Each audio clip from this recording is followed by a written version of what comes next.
नमस्कार मित्रों, आज से हम आपको अलिफ लैला की कहानियां सुनाने जा रहे हैं, इसलिए हमारे चैनल को सब्सक्राइब करें। अलिफ लैला भाग एक सहस्रजनी चरित्र, जो अब भी भारत में अपने अरबी नाम अल्फ लैला के प्रचलित बिगड़े हुए रूप अलिफ लैला के नाम से अधिक जाना जाता है, वास्तव में लोक कथाओं का ऐसा संग्रह है जिसकी लोकप्रियता का मुकाबला पंचतंत्र की कथामाला के अलावा और कोई कथामाला नहीं कर सकती। अरबी साहित्य इतिहास के लेखक प्रोफेसर आई निकलसन के कथनानुसार यूरोप वासियों में कुरान से भी अधिक जिस अरबी साहित्य को जाना जाता है वह अल्फ लैला ही है। अरबी में अल्फ का अर्थ है 1000 और लैला का अर्थ है रात। इस लिहाज से इस कथामाला का हिंदी नाम सहस्र रजनी चरित्र बहुत उपयुक्त अनुवाद है। प्रोफेसर निकलसन ने 10वीं शताब्दी ईस्वी के अरब लेखक और इतिहासकार मसूदी के हवाले से कहा है कि अल्फ लैला की कथामाला का आधार फारसी की प्राचीन कथामाला हजार अफसाना है। अल्फ लैला की कई कहानियां जैसे मछुआरा और जिन्न कमरुजमा और बदौरा आदि कहानियां सीधे हजार अफसाना से जैसी की तैसी ली गई हैं। निकलसन के अनुसार सबसे अधिक कल्पनाशील कथाएं यही हैं। शेष कहानियां जो अरब स्रोतों से आई हैं, उनमें हास्यजनित मनोरंजन का तत्व अधिक है। निकलसन और मसूदी का अपना एक विशेष दृष्टिकोण हो सकता है। मेरे विचार से जिसे इन लोगों ने कल्पनाशीलता का नाम दिया है वह जादू टोने के बल खड़ा हुआ कल्पना का महल है। जिन अरब स्रोतों की कहानियों को इन लोगों ने हास्यात्मक मनोरंजन कहा है, मेरे विचार से वे आधुनिकता के अधिक समीप हैं। यह सही है कि उनमें मानव मन की किन्हीं गहराइयों के दर्शन नहीं होते, किंतु उनमें मिलने वाले उन्मुक्त वर्णन में हमें तत्कालीन समाज की जो झलकियां मिलती हैं, वे उस समय के सामाजिक जीवन और सामाजिक मान्यताओं का अच्छा दिग्दर्शन कराती हैं। मैं इस पर बाद में कुछ कहूंगा। यहाँ मुझे सिर्फ यही कहना है कि जादू टोने का सहारा पुराने कथाकार केवल इसलिए लिया करते थे कि स्वाभाविक वातावरण में श्रोताओं के कौतूहल को कायम रख सकें। ऐसा मालूम होता है कि पुराने ईरानी कथा साहित्य का लगभग पूरा आधार ही जादू टोने पर स्थापित है। फिरदौसी के शाहनामे में, जिसे एक प्रकार से प्राचीन ईरान का इतिहास कहा जा सकता है, अच्छे खासे अनुपात में अलौकिक बातें पाई जाती हैं, जैसे जुहाक के कंधों पर सांप निकल आना, रुस्तम के पिता जाल का एक काल्पनिक पक्षी सीमुर्ग द्वारा पालन पोषण, रुस्तम की देवों राक्षसों से लड़ाइयां आदि। हजार अफसाना की आधार कथा वही है जो अल्फ लैला में ज्यों की त्यों ले ली गई है।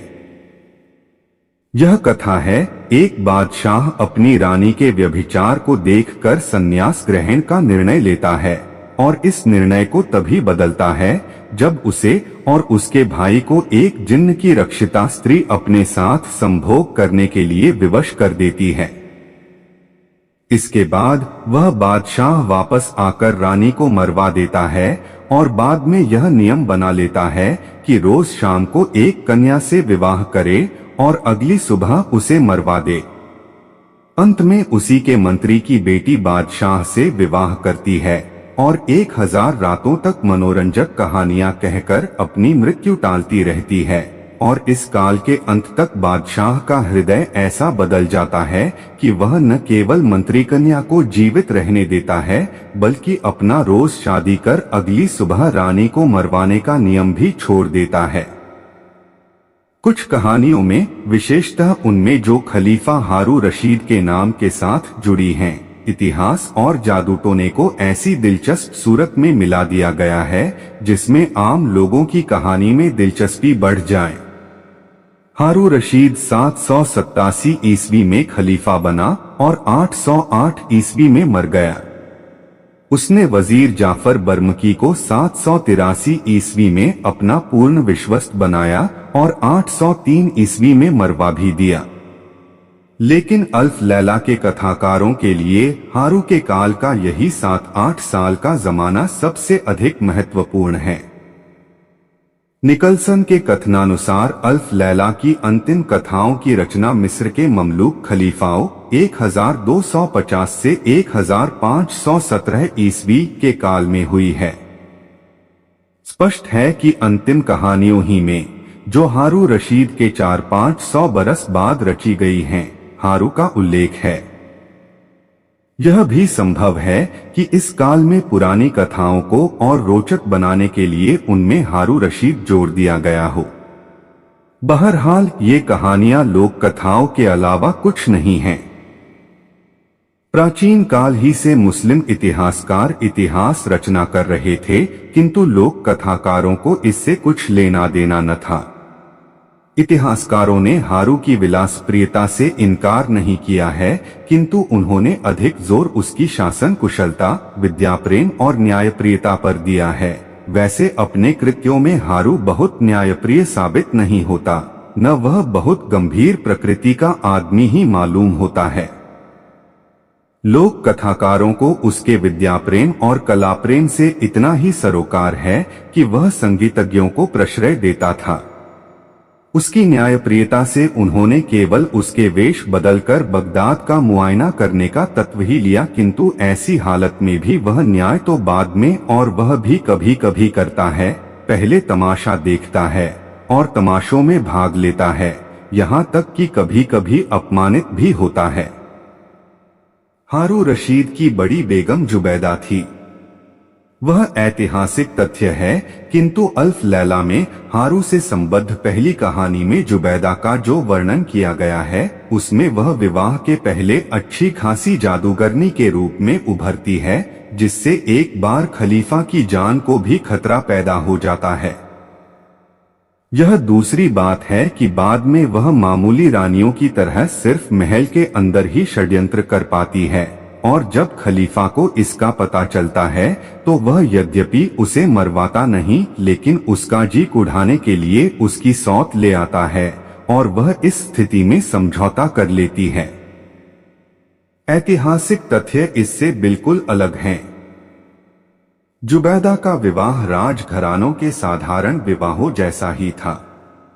उसे महल के अंदर दासियों के विरुद्ध षड्यंत्र करने की फुर्सत ही नहीं थी। वह शासन के संचालन में भी अपना प्रभाव रखती थी। जाफर बर्मकी को हारू ने उसी के भड़काने से मरवाया था। जाफर को प्राणदंड दिए जाने का अल्फ लैला में कहीं उल्लेख नहीं है। इस ठेठ राजनीतिक घटना से कहानी की लोकप्रियता, रोमांचकता खत्म हो जाती। अब यह देखिए कि अल्फ लैला से हमें मध्यकालीन पश्चिम एशिया के जीवन की कौन सी झलकियां मिलती हैं। चूंकि यह लोक कथाकारों की रचनाएं हैं, इसलिए इनमें उस राजनीतिजन्य कृत्रिमता की संभावना नहीं है जो राज्याश्रित विद्वान इतिहासकारों के लिए आवश्यक हो जाती है। अतएव ये वर्णन अधिक विश्वसनीय हैं। सबसे पहले निगाह जाती है धार्मिक विश्वासों पर। कथाकार और श्रोता दोनों मुसलमान थे, इसलिए हर जगह इस्लाम का प्राधान्य दिखाई देता है। हिंदुस्तान के वर्णन में सारा समाज मुसलमान दिखाई देता है, यहाँ तक कि बंगाल यंत्रचालित घोड़े की कहानी में भी, जिसे हिंदुस्तान से अलग समझा गया है, राज परिवार मुस्लिम ही है, और संभवतः प्रजा में भी गैर मुस्लिम लोग लगभग नहीं के बराबर हैं। हाँ, श्रीलंका में सिंदबाद की कथा तथा एक आध जगह और मूर्ति पूजकों का उल्लेख जरूर मिलता है। ज्ञातव्य बात यह है कि इन कहानियों में अरबों तथा मूर्ति पूजक लोगों में कोई संघर्ष नहीं दिखाई देता। इसका एक संभव कारण दक्षिण भारत में अरबों का प्रवास हो सकता है। उत्तर भारत में मुस्लिम आक्रमण तुर्किस्तान और अफगानिस्तान ही से हुए, जिनका अरब मानस पर संभवतः कोई प्रभाव नहीं पड़ा। दोनों जातियों में राजकीय स्तर ही पर सही पूर्ण सहयोग और सौहार्द दिखाई देता है। कहानियों के मुसलमान नायकों का धार्मिक संघर्ष केवल अग्निपूजकों से होता है। मुसलमान राजाओं के राज्यों में भी अग्नि पूजक दिखाई देते हैं जो अपने आराध्य देव अग्नि को मुसलमानों की बलि देते हैं। और तारीफ की बात यह है कि मुस्लिम शासकों को इसका पता भी नहीं चलता है, क्योंकि ये अग्नि पूजक यह काम बहुत गुप्त रूप से करते हैं। हाँ, उनका अपराध ज्ञात होने पर उनको जबरन मुसलमान बना लिया जाता है। अग्नि पूजक उस काल में केवल जरथुस्त्र मतावलंबी पारसी ही थे। उक्त धर्म में नरबलि का कहीं विधान नहीं है। यह बात जरूर है कि 13वीं-14वीं ईस्वी शताब्दी में अग्नि पूजक जहां भी थे, वे मुसलमानों को, जिन्होंने उन्हें अपना देश छोड़ने को विवश किया था, बहुत ही नापसंद करते थे और उनसे कोई सामाजिक संबंध नहीं रखना चाहते थे। यह भी याद रहे कि सारी धार्मिक कट्टरताओं के बावजूद ईसाइयों और यहूदियों के मुसलमानों से व्यापारिक संबंध थे और ये लोग मुसलमानों के बीच घुलमिल कर रहते थे। मुसलमान भी अन्य धर्मावलंबियों की अपेक्षा ईसाइयों और यहूदियों को उनके एकेश्वरवाद और दैवी ग्रंथ पर विश्वास, अहले किताब होने के कारण अधिक क्षमा समझते थे। अग्नि पूजकों को इसी अलगाव के कारण आम मुसलमानों ने अपनी कल्पना में बहुत नीची जगह दी थी और उनकी दुष्टता की कहानियां गढ़ ली थीं। हबशियों का जहां भी उल्लेख आया है, गुलामों ही के रूप में आया है। इसमें आश्चर्य की कोई बात नहीं है। 19वीं शताब्दी के मध्य तक अफ्रीका वासियों को सारे संसार में इसी रूप में देखा जाता था। साथ ही उन्हें बड़ा ओछा भी दिखाया गया है। जाफर का गुलाम, जिसे खाने पीने की कोई तंगी नहीं हो सकती थी, बालक के हाथ से सेब छीन कर भागता है। जल्लाद का काम करने के लिए भी हबशी रखे जाते थे।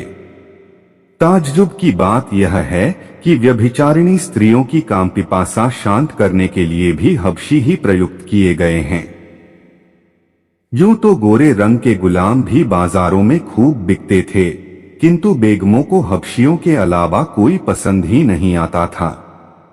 यहाँ तक कि एक कथा मछुआरा और जिन्नत में परम शक्तिशालिनी जादूगरनी मलिका अपने हबशी गुलाम पर ऐसी आसक्त दिखाई गई है कि उसकी लगातार खुशामद किया करती है और उस गुलाम के घायल और बोलने से लाचार होने पर बरसों तक उसकी शुश्रूषा करती रहती है। इसका कारण केवल यही नहीं मालूम होता कि हबशी लोग आम अरबों से शारीरिक रूप से अधिक पुष्ट होते थे। इसकी जड़ में यह बात दिखाई देती है कि कथाकार को जहां भी किसी स्त्री की दुष्टता को उभारना होता है, वहीं उसका संबंध किसी हबशी से करा दिया जाता है, क्योंकि तत्कालीन अरब समाज में हबशियों को नरपशु से अधिक नहीं समझा जाता था। जहां मधुर प्रेम संबंध दिखाए गए हैं, वहां मुसलमान शहजादों या धनाढ़ लोगों की भी नमाज दिखाई गई है, किंतु आम लोगों और निर्धनों की नमाज का उल्लेख नहीं के बराबर है। यह स्थिति आज की स्थिति से भिन्न है, क्योंकि आज मुसलमानों में नमाज के पाबंद गरीब ही अधिक दिखाई देते हैं। हज का उल्लेख भी कहानियों में एक आध जगह ही प्रकारांतर से हुआ है।